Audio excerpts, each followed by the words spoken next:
Now come to the 10-minute rule motion. Mr. Andrew Dismore. Thank you, Mr. Deputy Speaker. I beg to move that leave be given to bring in a bill to introduce a national day to learn about and remember the Holocaust.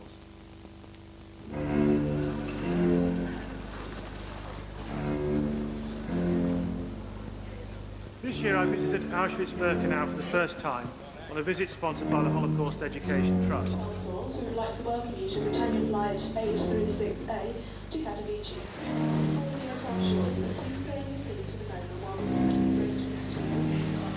The cold-blooded, methodical processing of fellow human beings was brought home to me, not just by the huge tragic piles of personal belongings, but by the detail.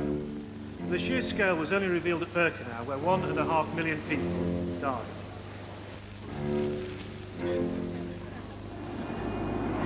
Good morning and welcome on this flight to Poland, to Auschwitz this morning. I know for a lot of you, as you got out of your beds at some ridiculously early time today, the concept of going and coming back from Poland must have seemed very strange to you. The whole concept of actually a day visit to Auschwitz may seem very bizarre. Please don't come with any preconceived idea of how you should react. For all of you, we know that today will be a very tiring day, both physically, mentally, and also emotionally. We have built into the day periods of time for reflection.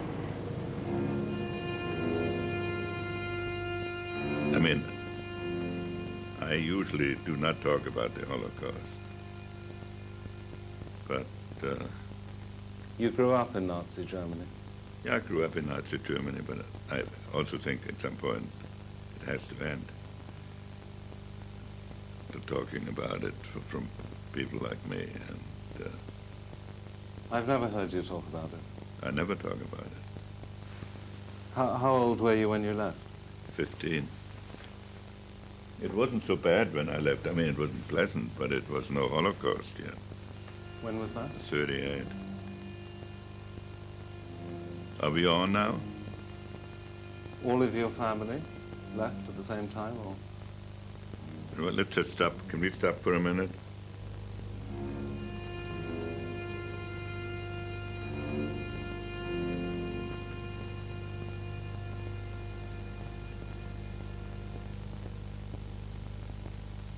I believe it was 13 members of my family that were killed, so that is obviously something.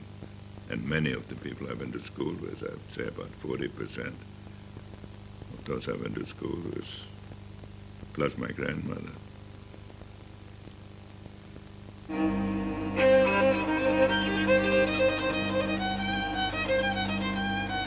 For about 3 years, this relentless traffic of death continued. As late as the summer of 1944, trains from Hungary and the large ghetto in Poland brought hundreds of thousands of Jews to be murdered at Auschwitz.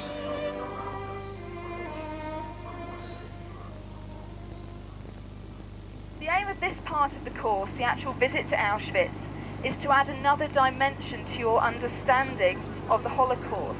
Actually being there, experiencing what it is like today, is a memorable experience, one I'm sure will stick with you for the rest of your lives.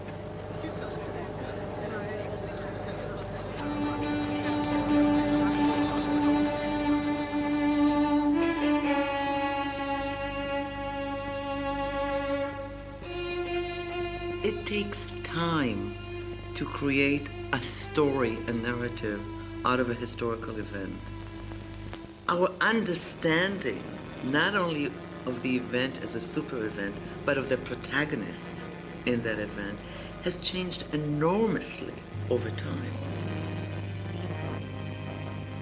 Even in terms of the early perceptions of what we call now Holocaust, the Holocaust was taken out of the war. It was an event that almost, I would say, happened in a vacuum. It was not related to history. These are Nazi concentration camps. In hundreds like them since 1933, the Nazis have imprisoned their enemies. Now these camps are being overrun by the armies of the Allies.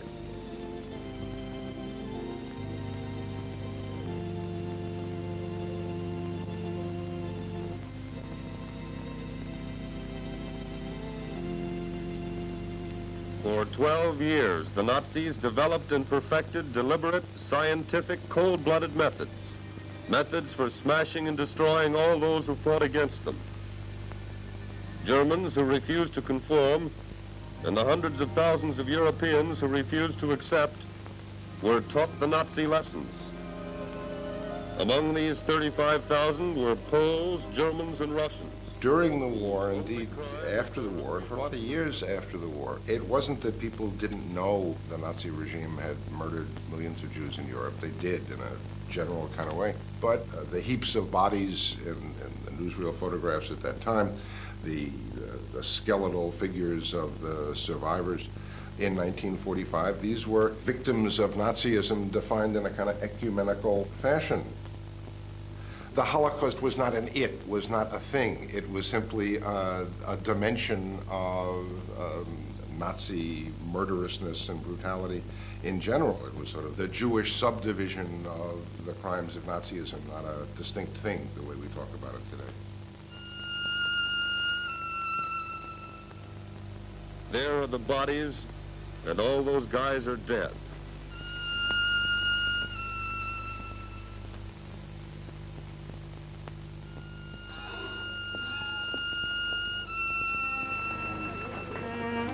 I can't say have an enjoyable day, have a memorable day. I hope you get something worthwhile out of today, and I'm sure you will.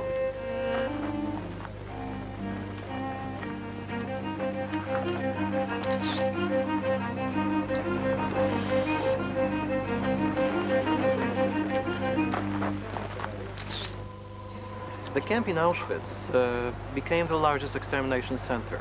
Jews living in all European countries controlled by the Nazi Germany were sort of sentenced to death.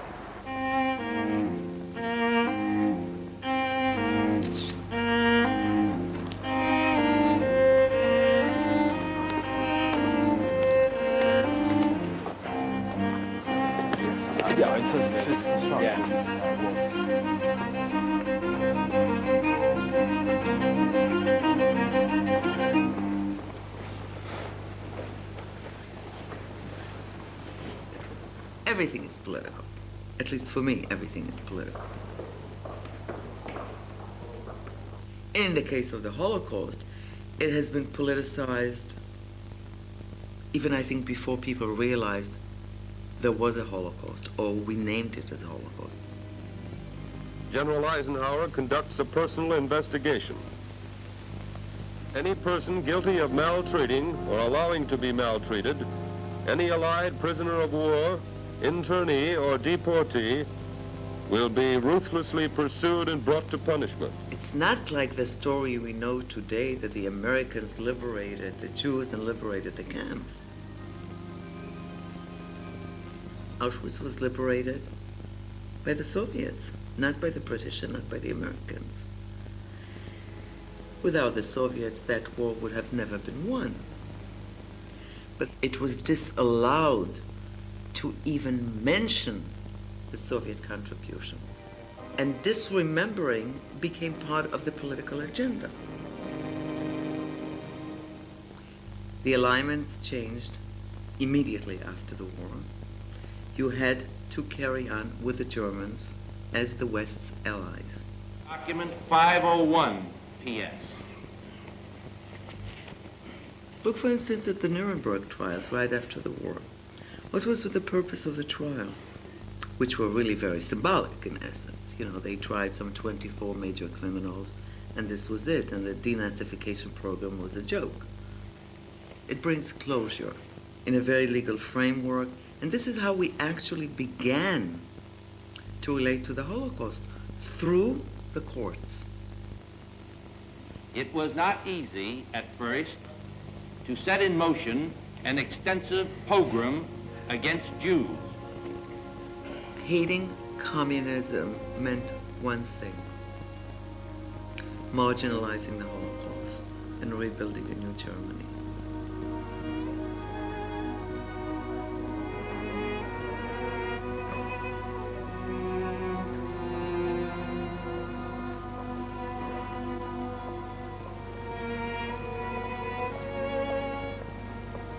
I closed the office 1954. No judge, no prosecutor wished to hear witnesses. He said to me, Mr. Wiesenthal, look, we are 35 miles from the border. Maybe in a week they are here. You mean the Russians? Then will be you and I in Siberia. This was the situation. The only winners from this Cold War was the Nazis. The State of Israel was proclaimed in a dramatic proclamation by David Ben-Gurion. After the war, the shock of the images of the camps was everywhere.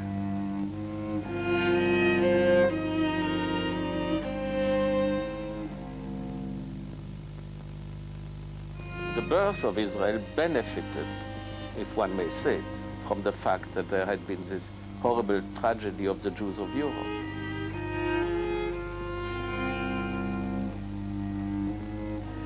The sense of, what the Jews have suffered is so horrendous, now we have to do something. On the same day, only 30 minutes later, Israel was invaded by 6 Arab armies. As soon as Israel was established, it was founded as a state, Arabs were Nazis. Were they? Of course not. But in the public discourse, when Ben-Gurion was talking about Nasser, he was talking about Hitler. Our war of independence, fought after 6 millions of our people have been exterminated by the Nazis, proved once again that the cause of justice, faithfully pursued, must triumph in the end. In the 60s, we were having a very interesting development. Was, of course, the capture of Eichmann and the Eichmann trial. Reviving memories of the Nazi horrors of the Second World War. Few of us realized at the time already, although it was all in the open, but emotionally, I suppose, we were unprepared to connect with the fact that this was really a political trial. Entering the bulletproof prisoner's box is the man charged with the annihilation of millions of Jews in Nazi death camps. Because for the first 15 years, the Holocaust was totally repressed in Israel. In fact, my generation growing up in Israel, we didn't know anything about the Holocaust. The people who had numbers on their arms always wore long sleeves, so the first thing they did was to have an operation to have it removed. There was a sense of shame of this past. And when Eichmann came on stage, and I purposely use this metaphor because it was a stage performance, very carefully orchestrated by Ben-Gurion and the state, not only Israel became aware of the Holocaust, but the world became aware of the Holocaust. The Jewish people and crimes against humanity. Accused together with others during the period 1939 to 1945 caused the killing of millions of Jews in his capacity as the person responsible for the execution of the Nazi plan for the physical extermination of the Jews, known as the final solution of the Jewish problem. It was the first time that the Holocaust got represented as a kind of hard-edged object in its own right. It served to put what we now call the Holocaust on the agenda. The agenda was not moral, to teach the world that there was evil in the world. This even, Germans knew that there is evil in the world. Now wait, you have to compensate. And how does one compensate? Compensation, at least for Ben-Gurion, and he often said it, over and above being material compensation, was also the recognition, this was the subtext really of what the world had owed to the Jews, to recognize that we are morally superior as victims. And this is precisely what the culture of victimhood in present day, not only America, but I hope it doesn't reach Western Europe, but Israel has it already too, comes from. victims are morally superior.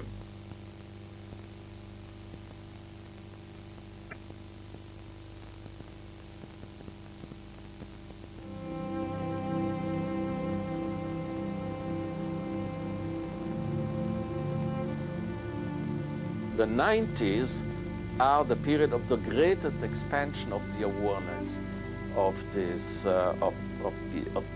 what we call the Holocaust, the extermination of the Jews of Europe. For more than any other event, the Holocaust gave rise to the Universal Declaration of Human Rights, the charter of our common humanity. And it contributed, indeed made certain, the long overdue creation of the nation of Israel. Now, with the demise of communism and the rise of democracy out of the ashes of former communist states, with the end of the Cold War, we must not only rejoice in so much that is good in the world, but recognize that not all in this new world is good. We dedicate the United States Holocaust Museum and so bind one of the darkest lessons in history to the hopeful soul of America.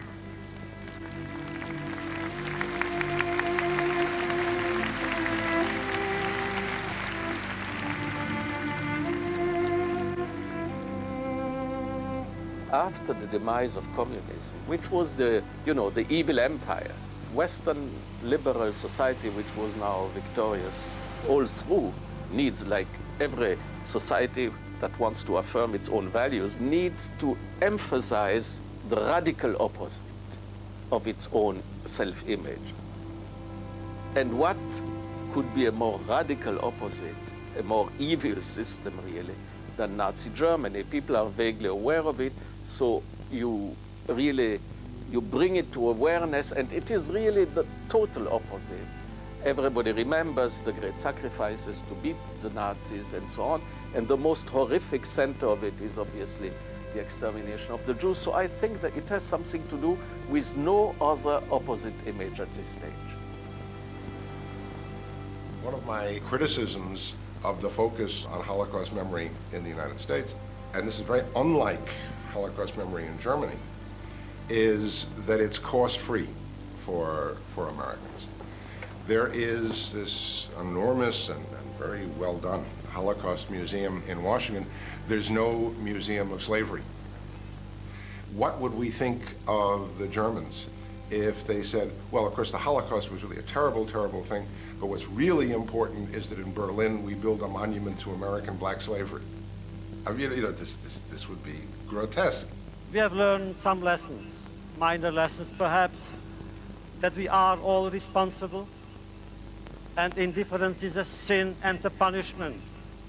It is frequently said the Holocaust can sensitize us to incidents of oppression and mass murder abroad, and I don't doubt that for many people it does. But by setting this very high standard, it can as easily desensitize us, because compared to the Holocaust, all kinds of other stuff looks not so bad. I remember this small epiphany I had when President Clinton and Elie Wiesel were dedicating the U.S. Holocaust Memorial Museum, and Elie Wiesel turned to Clinton in the middle of his speech. And Mr. President, I cannot not tell you something. I have been in the former Yugoslavia last fall. I cannot sleep since of what I have seen. Something, as a Jew I am saying that, we must do something to stop the bloodshed in that country. And the camera then panned to President Clinton, who clenched his jaw and whose eyes glistened. And then I heard these terrible words. He did not say them, but I heard them. He said, "But Elie, I am doing something about the genocide in Bosnia-Herzegovina. I'm here with you, remembering the Holocaust." And there's the suspicion that all this memory work is actually a substitute for acting. In the debate on Bosnia, there were seriously conversations. Is what's going on truly Holocaustal or merely genocidal? Is it truly genocidal or merely atrocious? Which is a truly disgusting and not merely unpleasant way of talking about, but something that you are led to when you make the Holocaust the touchstone. we feel as if we are doing something by raising, as they say, Holocaust consciousness, but not about those who are today disadvantaged and poor and hungry and sick and ill, but about 6 million people who are long dead. This kind of morality I don't buy. It's too cheap.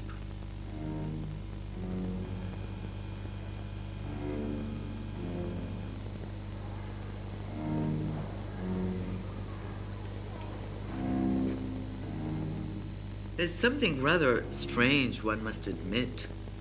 Usually when we go through a terrible trauma, the natural instinctive way is to forget it, not to keep it alive. If you keep it alive, it begs the question, why? Some Jews, I underline the word some, now seem almost proud of it, and wear the victimization of Jewry and the Holocaust almost as a badge of honor. This, of course, is related to changes in attitudes toward being a victim. The whole discussion about pro-choice abortions in the United States is carried out in the lingua franca of the Holocaust. It's a tough competition to beat. You know, American blacks are trying with slavery, but what you have about slavery is folk tales and, Hollywood movies. But you cannot put a slave in front of a camera today to relate his story.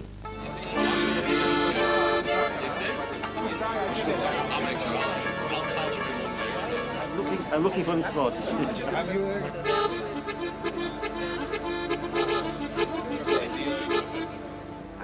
Hello. May I say you should call on the project? I'm sure not about you and your family. You're my kind of people. Bright, sensitive, geniuses. So, it's time to step through the door. You know which one to choose, don't you? Oh, and remember, I like you. Something had happened in terms of the history of mankind and the human condition that needed to be exposed, learned about, that the perpetrators of which had to be brought before the bar of justice, or civilization could never, in a sense, heal itself. That's the vision, and that's the message, the guiding principle for the Wiesenthal Center. It's all right for you. You're not Jewish. I am. Calm down. Even if you're right, Goethe, there are millions of true Germans like me who'll never let this happen. Darling, please don't worry. Please don't worry. When the deportations began, this young couple committed suicide. The shower door was closed, and you would have people who would drop pellets.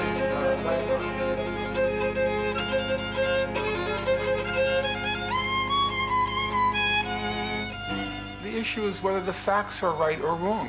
Which facts?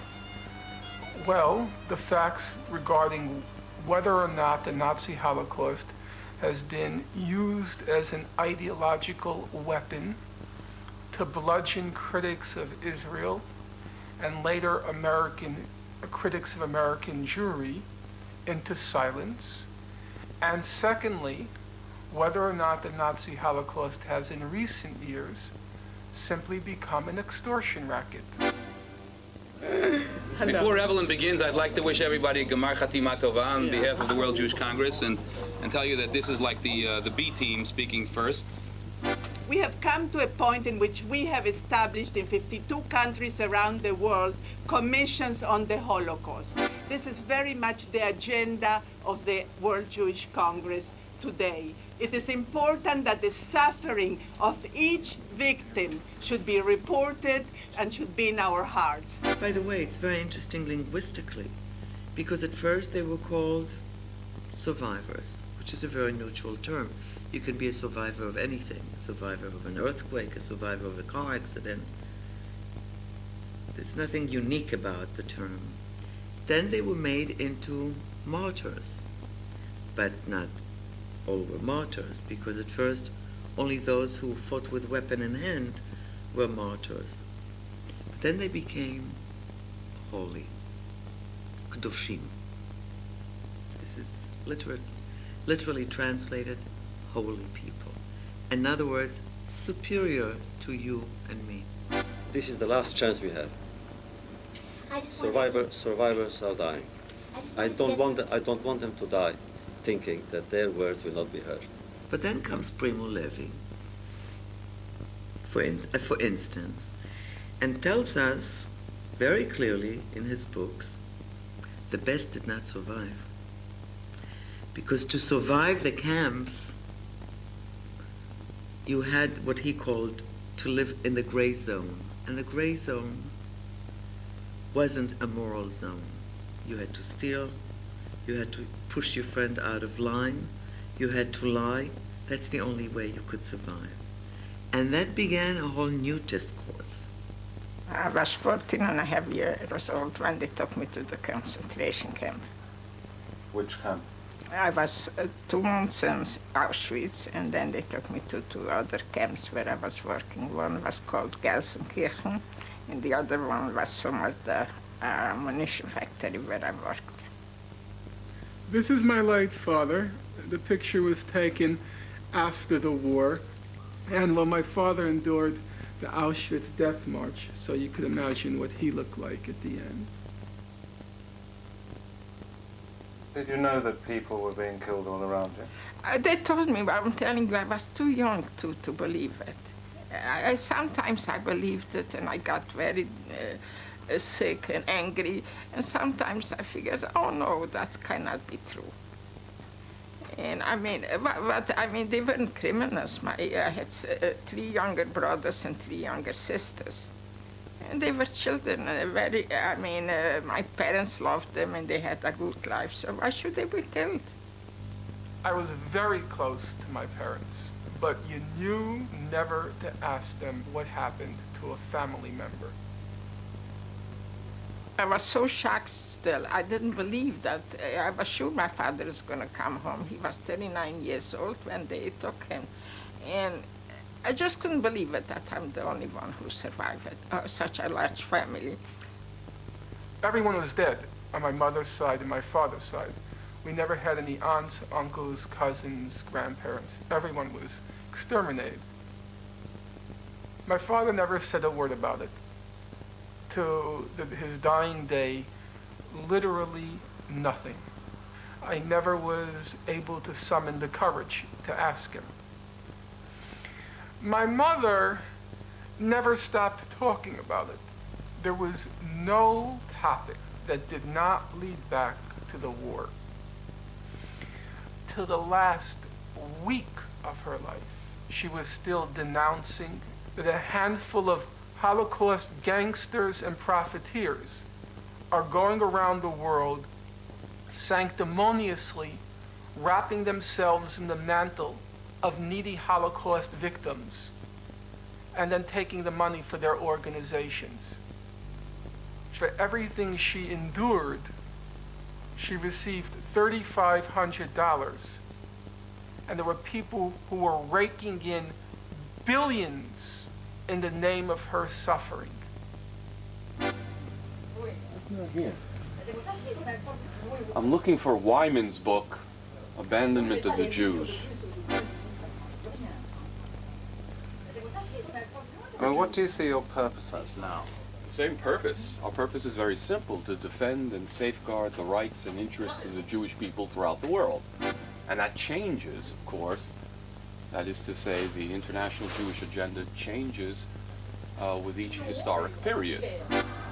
There's been a very strong attack upon yourselves and the whole restitution process by Norman Finkelstein recently. What's your views about it? Frankly, Mr. Finkelstein's views are warped.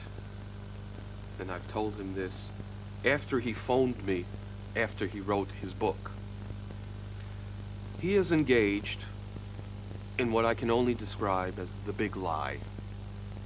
And I don't use that term casually. At the heart of his thesis, I think, one of his main arguments is that the effort towards Holocaust restitution is little more than extortion in order to enrich Jewish organizations. I think that's one of his central theses. And he makes the charge in his book that the World Jewish Congress Treasury has amassed $7 billion. As they used to say here, there was a famous manager of the New York Yankees called Casey Stengel. He would always say, you could look it up. Well, you could look it up in his book.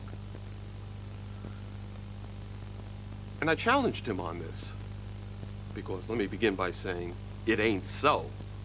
Period. Full stop.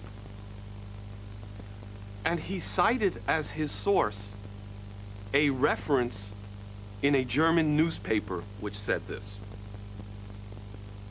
And he believes he's a scholar? But it's not that there shouldn't be restitution. That's not what you're saying. I find that a funny question because there's nobody who fought harder for restitution than I did. I devoted maybe 20 years to fighting for my mother's restitution. What I oppose is not restitution. I oppose, number one, demanding money on false pretexts. What was done to the Swiss bankers was simply extortion. It was a fraud. And number two, once you've gotten the monies, then to deny it to the actual victims, well, that's just shameless. I think he's raising some very important and legitimate questions. Like how much of the money that various Jewish organizations are collecting around the world, from the Swiss, from the Germans, and everywhere else, really reaches the survivors? Mr. Finkelstein wants to deny the number of survivors that are alive. And he wants to argue that the Holocaust is an industry, and that those victims that are still alive seeking restitution, that is not restitution, it's extortion, because Jewish organizations are taking the money. But the World Jewish Congress is not taking the money. It's one of those old things where, well, don't bother me with the facts, it doesn't fit into my thesis. These organizations, that they are self-appointed, and besides this, they claim they are entitled to the airless properties and the airless thing. Who appointed this? This is I mean, I can't even say words that this is. Some would argue, and it's not something that can be dismissed easily, that this is justice. What was ours belongs to us. But ours is a very, very ambivalent relationship. What do you mean ours? The Holocaust, the victims are mine. I have a right to claim in their name. The State of Israel has a right to claim in their name. The American Jewish Congress has a right to claim in their name. The American government has a right to claim in their name. I don't remember ever seeing, an authorization. There was, from the beginning, an understanding that, first of all, many families, indeed many communities, were completely wiped out without a trace.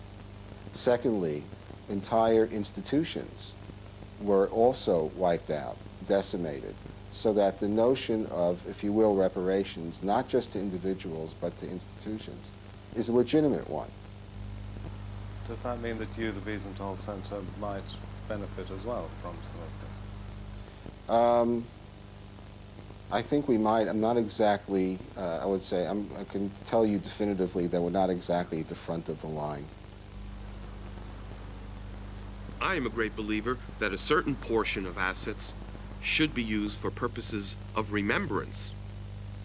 And therefore, I accept that position, although I believe that there is a debate in that regard. But I do again want to stress that the World Jewish Congress, as a political body, does not accept restitution funds. We do not believe it should be given to Jewish organizations, and as far as we have been concerned, it is not.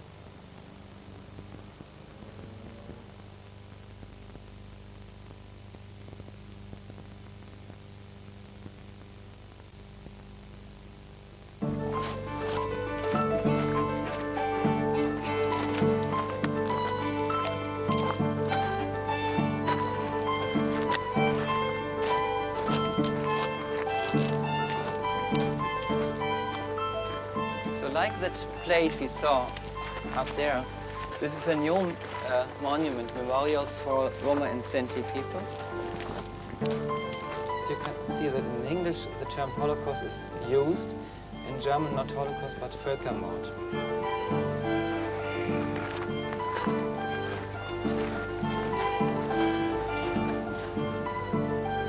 So this was mentioned already in the GDR time, but like Elie Wiesel and others who came here from Auschwitz in the very end, were not mentioned in that perspective. So therefore, another monument for all the Jewish victims was erected.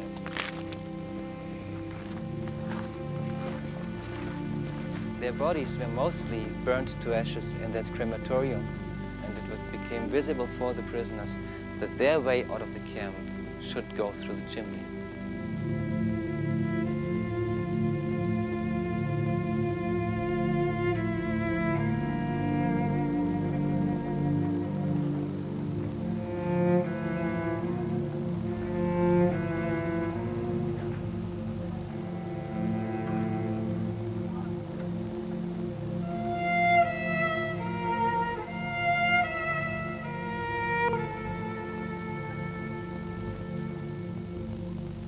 From Norway in the north to Greece in the south, thousands of concentration camps spread across Europe.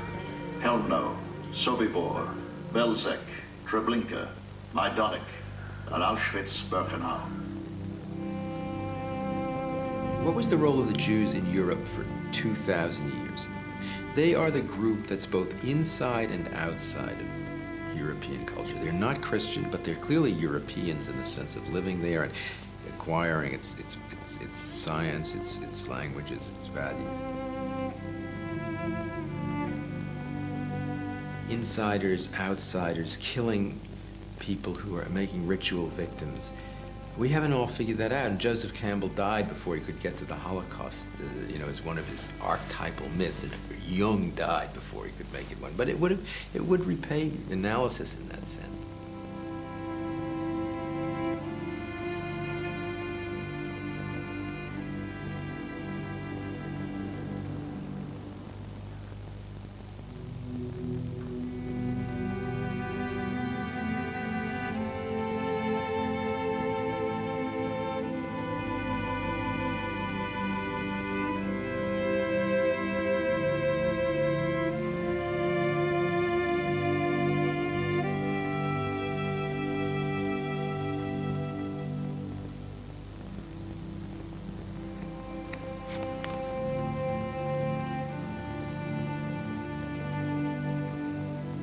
Yes, one of the interesting examples of the way there's something for everybody in Holocaust discourse is the uses of this famous quotation from Martin Niemöller. A non-Jew, a pastor, who was also one of Hitler's victims. And he wrote... Niemöller's dictum was right when he said first they came for the Jews. Time magazine, Vice President Al Gore, and a speaker at the 1992 Republican Convention follow the example of the Encyclopedia of the Holocaust in moving Jews from last to first place. First, they came for the Jews. And I didn't protest. And I didn't speak out. Because I wasn't a Jew? Because I wasn't a Jew. The U.S. Holocaust Museum preserves the list and order intact, except for prudently omitting communists. Then they came for the communists? And I didn't speak out because I wasn't a communist. Because I didn't protest? I wasn't a communist? Then they came for the trade unionists. I didn't protest? Because I wasn't a trade unionist? Catholics are also added to the version of the quotation inscribed on the Holocaust Memorial in Boston, which is a heavily Catholic city. Then they came for me. And in the end, when they came for me... And there was no one left to speak for me. There was nobody there to protest. So I think that's absolutely correct. Other versions include homosexuals on Niemöller's list. The quotation has been invoked for causes ranging from Jewish settlement on the West Bank to freedom of the insurance industry from government regulation. In June of 1941, Hitler double-crossed Stalin had invaded the Soviet Union. So why is the story told over and over and over again? I mean, memories normally... I don't want to be cynical, but it's a good story. And I don't mean it in a cynical way. It's a good story because it has all the elements that make into a story. The evil perpetrators. Death squads, ordinary men. There is the bad guy. There are the good people, the innocent victims. At last, the World War and the war against the Jews have become one. Ordinary people waging wars of extermination with extraordinary cruelty and precision. The unthinkable, now mundane. It's something that fascinates people because it seems larger than life. And there's a so-called a redemptive end for some people, the way they look at it. And that is, let's say, the state of Israel. In other words, we have survived. It has drama in it. On some of the suitcases you can see dates of births. For example here, Petr Eisler, the date is 20th of March 1942. 2-year-old boy was useless in the camp, he couldn't work in the camp. That's why most probably he was taken to gas chamber and killed together with his mother. There is something extremely compelling, extremely appealing, alluring in that combination of kitsch where you are full of compassion, of pity for people you don't know, for people that even perhaps as a group you don't particularly like, i.e. the Jews, for people that you really respect, the cultured German, and all of these elements and all of these contradictions are extremely appealing to our psyche. Wohl hatten die Deutschen viel gesprengt, verbrannt und verbracht.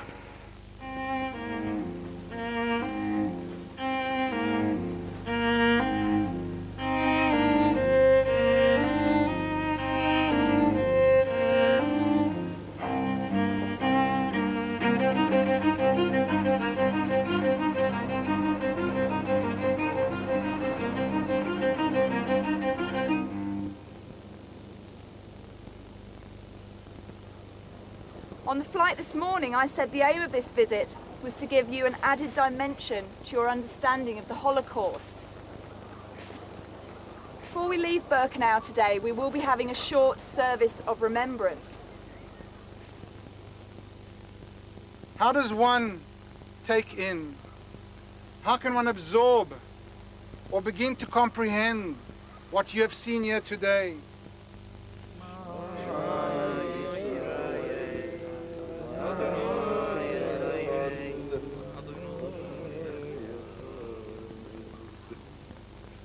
Look, Christianity is a religion which has made an emblem of torture and death its central symbol, right? The crucifix. This is rather foreign to Judaism. I think of the way in which the Holocaust Museum in Washington, other museums in other places, become the central symbol of Jewishness that we present to the non-Jewish world. The Holocaust represents this kind of focus on suffering and holy suffering, which saturates Christianity. In that sense, it's a kind of Christianization.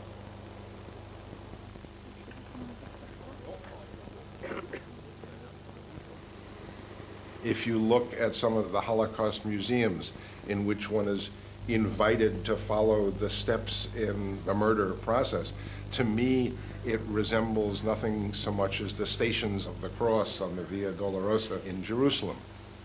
The kind of fetishism of objects from the Holocaust, the cast iron door of a crematorium oven, an SS guard's whip, the shoes of victims. This, to me, looks like the kind of pieces of the true cross and shin bones of saints.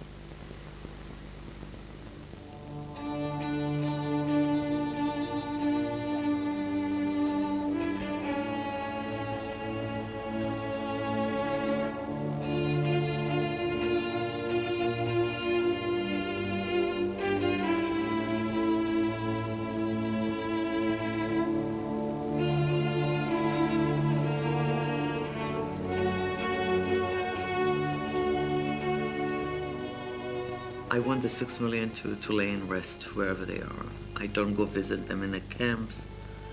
No, to me it is not a place to perform religious or any other kind of ritual. I want a better future for this world. And I don't think that contemplating a better future is by constantly referring to the epitome of evil.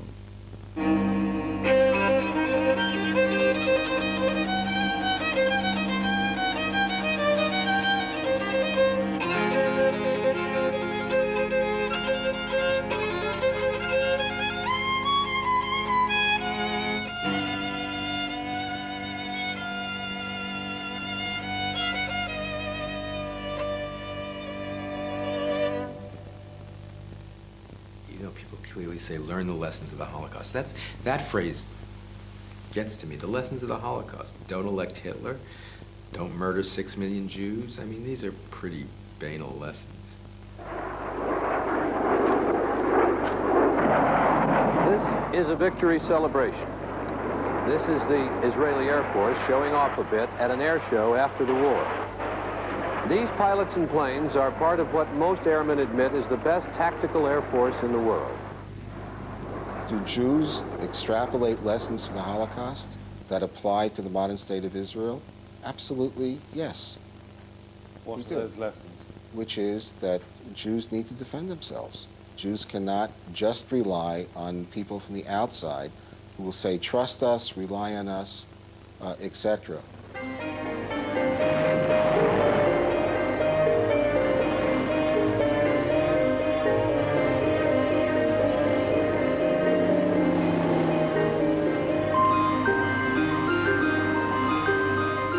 When Israel was at its most powerful, it was wrapped in the mantle of a victim, namely the Holocaust. Mr. Finkelstein is arguing that the Holocaust and the lessons of the Holocaust have informed American and other foreign policy. I think that's true. And that brings us back to the original contention. There are universal lessons of morality, of ethical behavior, and of politics that must be drawn from the Holocaust. I'm Jewish, and my own personal attitudes were no doubt shaped in part by the Holocaust and by the members of my family. Whenever leaders went to Israel, you were always taken, first of all, to Yad Vashem. Yes. And what was the purpose of doing that? Well, the purpose was to appeal to the sense of responsibility of the leaders, pointing out to them that something like that happened once before might therefore happen again. Usually it's the first thing they do when they get off the plane. They meet whoever is their host, whether it's the president, the prime minister, or whatever minister, and then the next morning they're taken to Yad Vashem. They're photographed next to Elie Wiesel, you know, on banks of Buchenwald. They lay a wreath, they put a yarmulke on. They come out, they write a few words in the guest book of the worst atrocity in the world, you know, the human race has never gone lower, this should never happen again. And he goes to the next cocktail. That's what happens. But it works on people emotionally. What effect does it have? Or is it supposed to have? Guilt, number one. Guilt because the truth of the matter is that the world really abandoned the Jews during the 30s and 40s. So do you think that the state of Israel was, in a sense, recompense for the Holocaust? Well, yes, but I must say President Assad of Syria once said to me, why should we pay for the crimes committed in another continent by a different religion? And of course with the Intifada and the suppression of the Intifada, the analogy with the Holocaust turns from being something that was used in support of Israel to something that was used in criticism of Israel. Which means that as a victim, I have a little permission, even if unstated, to become a victimizer if anybody not only threatens me, if I think he may threaten me.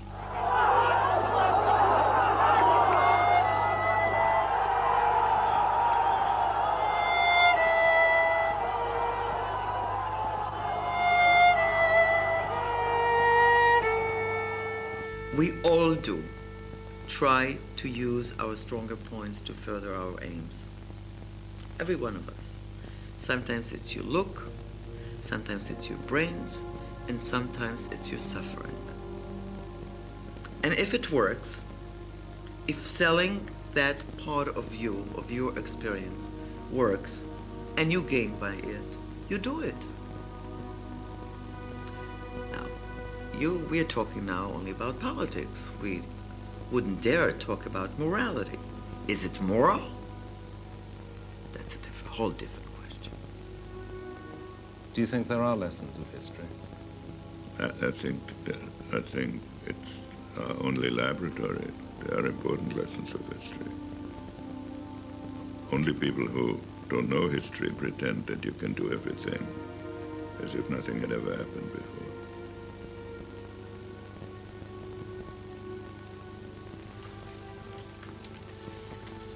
Did we do it in 20 minutes? Yeah, I don't know how much time. I mean, how are you going to use me? Huh? With whom? Sandra Dismore.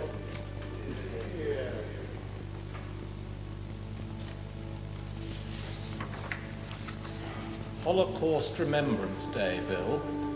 Second reading what day? Friday the 23rd of July, Mr. Lewis. Friday the 23rd of July. Order.